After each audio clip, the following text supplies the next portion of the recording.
आज पंजाब में एक घटना घटी, एक बहुत बड़ा हादसा होने से बच गया। पूर्व उप मुख्यमंत्री सुखबीर बादल के ऊपर किसी ने गोली चलाने की कोशिश की, लेकिन पंजाब पुलिस की मुस्तैदी की वजह से और उनके अच्छे काम की वजह से एक बहुत बड़ा हादसा होते होते बच गया। एक बात साफ है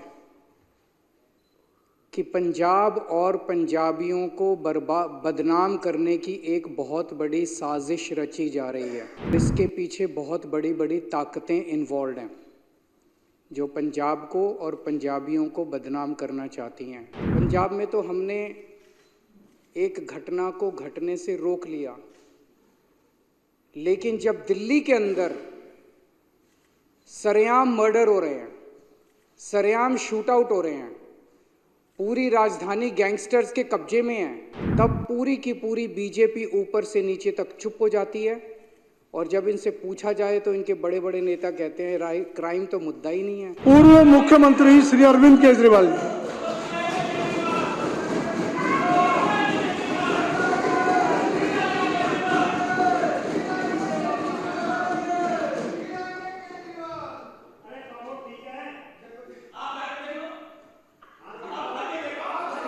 भाई राजेश जी, ये तरीका ठीक नहीं है। आदरणीय उनको बोलने दीजिए, आप क्यों परेशान हो रहे हैं?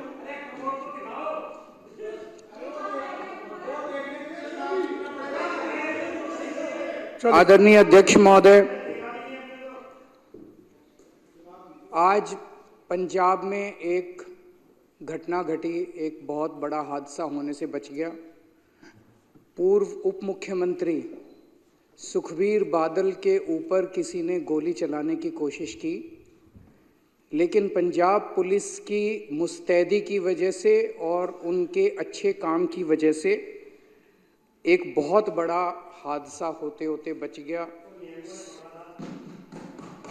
सुखबीर बादल सुरक्षित हैं।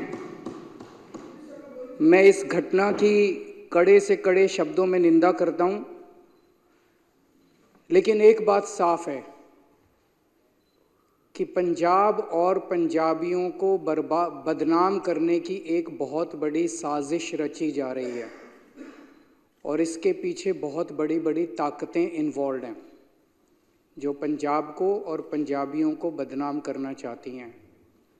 आज जिस तरह से पंजाब पुलिस ने न केवल इस घटना को रोका, पर एक मिसाल पेश की है पूरे देश के सामने कि किस तरह से कानून व्यवस्था को मुस्तैदी से बरकरार रखा जा सकता है। मैं पंजाब पुलिस की बहुत तारीफ करता हूं कि उन्होंने स्थिति को काबू किया। और एक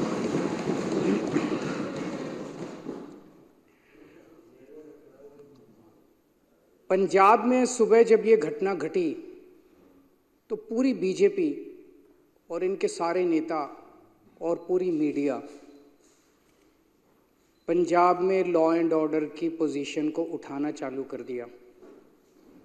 पंजाब में तो हमने एक घटना को घटने से रोक लिया, लेकिन जब दिल्ली के अंदर सरेआम मर्डर हो रहे हैं, सरेआम शूट आउट हो रहे हैं, पूरी राजधानी गैंगस्टर्स के कब्जे में है, जगह जगह नशा बिक रहा है, महिलाओं के साथ बलात्कार हो रहे हैं, तब पूरी की पूरी बीजेपी ऊपर से नीचे तक चुप हो जाती है।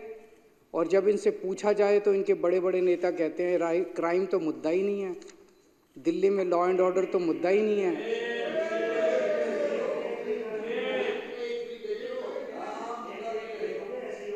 दिल्ली में खुलेआम लोगों के मर्डर हो रहे हैं और बीजेपी कहती है कि क्राइम मुद्दा ही नहीं है। दिल्ली में महिलाओं के बलात्कार हो रहे हैं, महिलाएं असुरक्षित हैं, बीजेपी कहती है कि लॉ एंड ऑर्डर मुद्दा ही नहीं है। दिल्ली में सरेआम व्यापारियों को फिरौती मिल रही है, फिरौती की धमकियां मिल रही है, बीजेपी कहती है कि क्राइम मुद्दा ही नहीं है। दिल्ली में सरेआम गैंगस्टर्स व्यापारियों की दुकानों पे गोलियां बरसा रहे हैं और इनके नेता कहते हैं कि क्राइम मुद्दा ही नहीं है। गृह मंत्री अमित शाह की सीधे सीधे जिम्मेदारी बनती है कि दिल्ली की कानून व्यवस्था को सुचारू रूप से चलाया जाए, और गृह मंत्री के घर के 20 किलोमीटर 30 किलोमीटर के दायरे के अंदर सरेआम शूट आउट चल रहे हैं, गैंगस्टर्स पूरा दिल्ली पे कब्जा कर चुके हैं और गृह मंत्री आराम से अपने घर में सो रहे हैं, उन्हें दिल्ली की कोई चिंता नहीं है। मैं पूछना चाहता हूं, क्या इस देश के अंदर एक वीआईपी की सुरक्षा और एक आम आदमी की सुरक्षा के अलग अलग पैमाने होने चाहिए?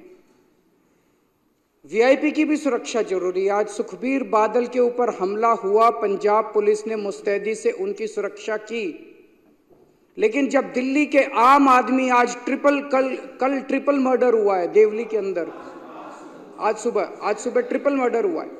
एक आदमी सुबह सुबह मॉर्निंग वॉक पे गया, जब घर वापस आया तो उसके माँ, उसकी पिताजी और उसकी बहन तीनों को उसने पाया कि उनका मर्डर कर दिया गया है। ये इनके लिए मुद्दा ही नहीं है, ये कहते हैं मुद्दा ही नहीं है। मैं पूछना चाहता हूं, क्या आम आदमी की सुरक्षा मायने नहीं रखती? क्या आम आदमी के जान की कीमत एक वीआईपी की जान से ज्यादा कम कीमती है? आप उस लड़के से पूछो जिसके 3 लोगों की मौत हो गई, उसके लिए तो सबसे ज्यादा वीआईपी उसके माता पिता और उसकी बहन ही सबसे ज्यादा वीआईपी थे। तो मैं इनको बीजेपी वालों को कहना चाहता हूं, तुम मेरे जितने मर्जी एमएलएज को गिरफ्तार कर लो, जितने मर्जी मेरे ऊपर लिक्विड गिरवा लो, जितने मर्जी मेरे ऊपर हमले कर लो, मैं तो दिल्ली के आम लोगों की सुरक्षा का मुद्दा उठाता रहूंगा।